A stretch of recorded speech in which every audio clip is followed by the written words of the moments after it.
Hi, my name's Rick Bloodworth. This is the Common Sense Christian channel. It's Tuesday, so we're going to be talking about America's godly heritage again.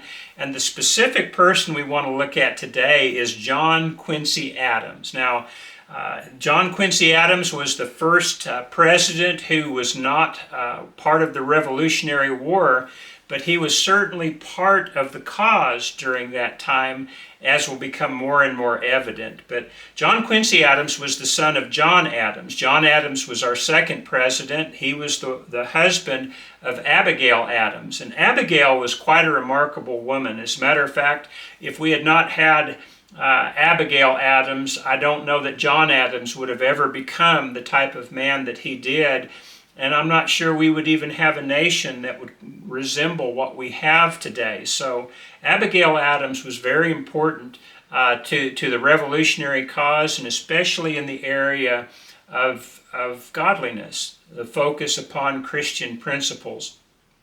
Her father was a minister, and so when she and John were courting, her father was just like any other father today. He didn't think John was good enough for his daughter, and so his daughter Abigail had some convincing to do that John Adams would be good enough for her. It seems kind of ironic now because we know the things that John Adams was able to do in his lifetime, including becoming president, but he certainly wasn't president when they were courting. This was probably some 10 years before the Revolutionary War even started. They were loyal British citizens, and so times were different during this era. But one thing that both John and Abigail had was a love for God. And that love for God and that respect for His Word and the absolute requirement that people be obedient to that Word was something that they inculcated into their son, John Quincy Adams.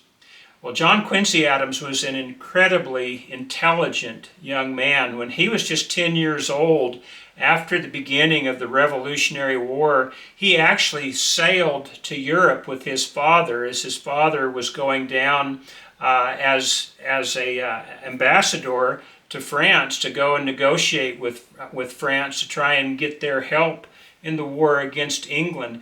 And their son, John Quincy, went with John Adams.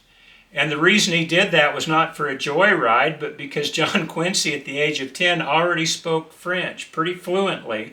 And he went down as a secretary at the age of 10 to his father.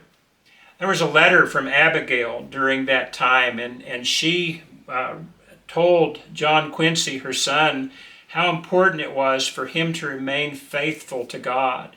She knew that Europe was not a very godly nation, certainly was not a Christian nation at that point. And so she was concerned of how that might affect him.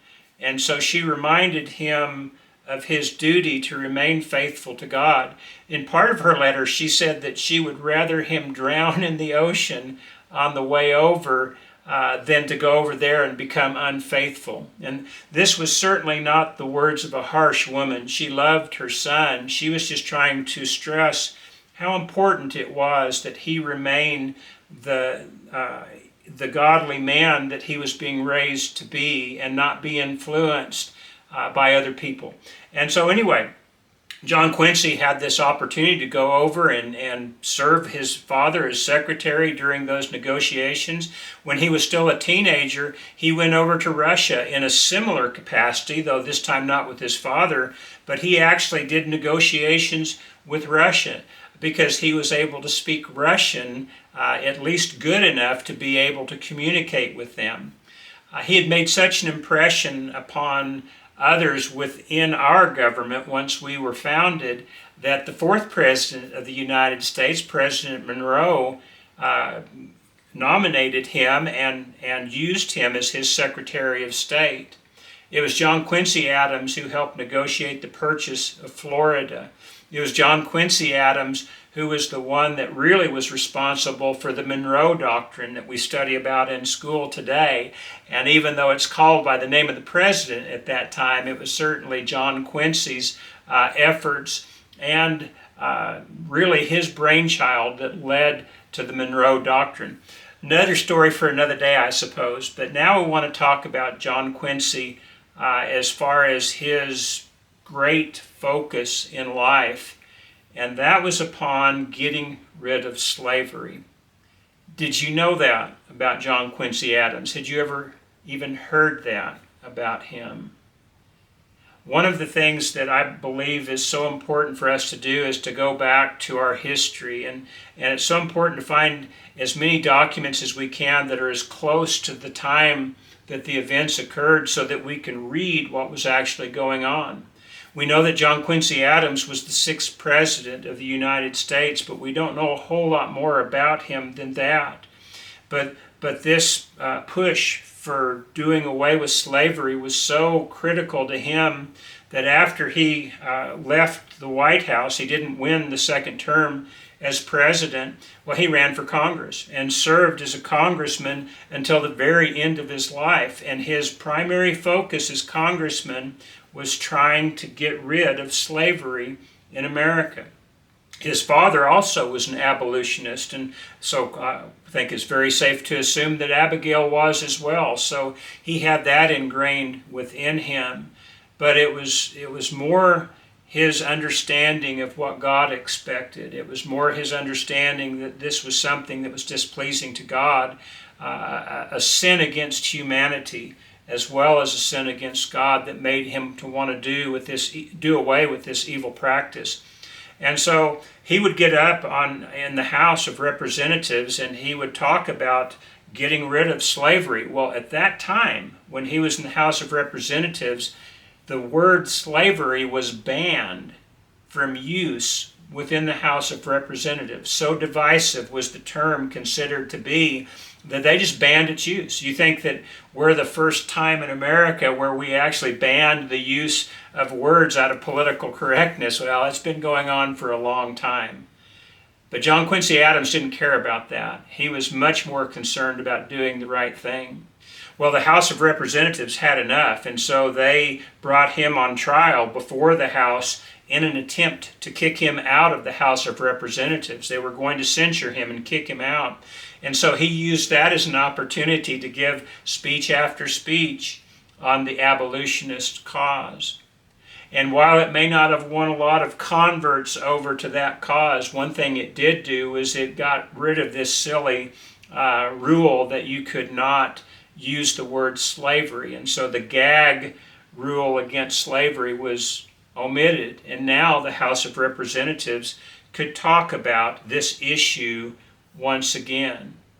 Well, John Quincy Adams served in the House of Representatives almost until his dying breath. He was on the House, or in the House. He was giving a speech before the representatives when he had a stroke. And the stroke was so severe they couldn't even remove him from the Capitol grounds, and so they just took him to another part of the Capitol building where he eventually succumbed to the stroke. It's interesting to note that when he died, there was a call for a volunteer or volunteers to take charge of his body so that they could make sure that it was transported and received the proper burial.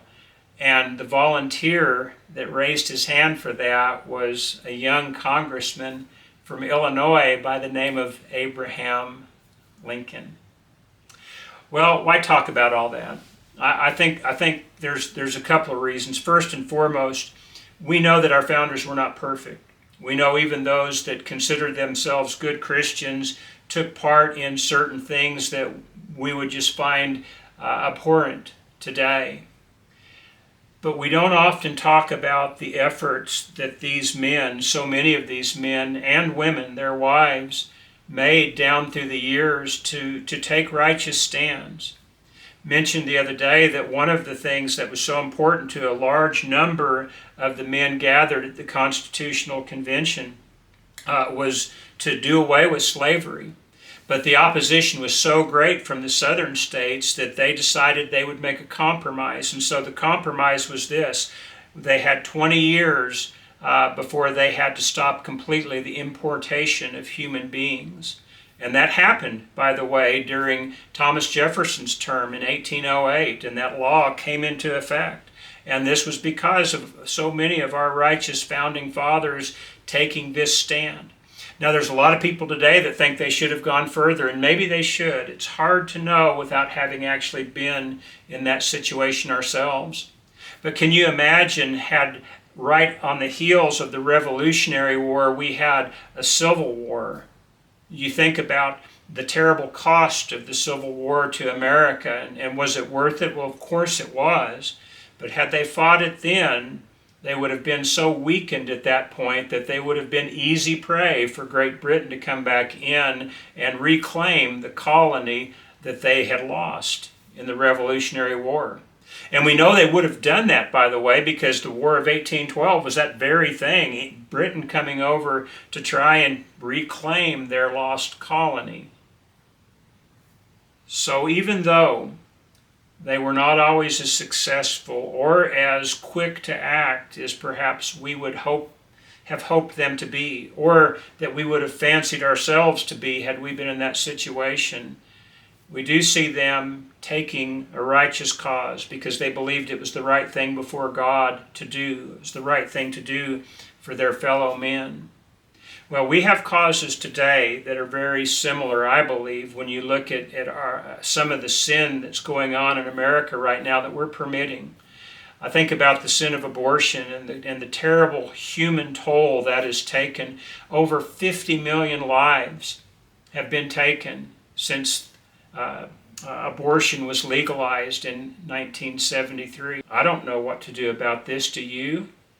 But I do know that we can speak out against it. I do know that we can take firm stances on it. I know we can be praying to God for this terrible practice to end. Just recently in the Supreme Court, they overturned Roe v. Wade. So if states want to do away with it in their own state, they can do that. Now, every time they try and take anything away from the abortionists, they fight them in court, but that's okay. Fight the good battle. But my point is this. We look at our founders sometimes and we pick apart their flaws, some of which were significant, yet at the same time we fail to recognize our own flaws. We can learn something from men like John Quincy Adams, who used his life to the very end to fight a righteous cause, not on the battlefield, but in the hearts and minds of men. And eventually, the cause of abolition was eventually won. It took a war, we realize that, and it's a shame that it came to that point where it took a war. But it was because of righteous men, starting from the very seeds of the revolution, who are absolutely determined to do away with this evil practice. And John Quincy Adams was one of the greatest champions, if not the greatest, of our founding fathers in this cause, in an attempt to do away with slavery. Well, that's the lesson for today. I hope it helped you. It's interesting to me to go back and look at some of these things. I hope you find it interesting as well. But we'll pick up again next Tuesday on some of our godly heritage. But until then, surely appreciate your tuning in today. And I pray that God will richly bless your efforts as you seek to serve Him to the best of your ability.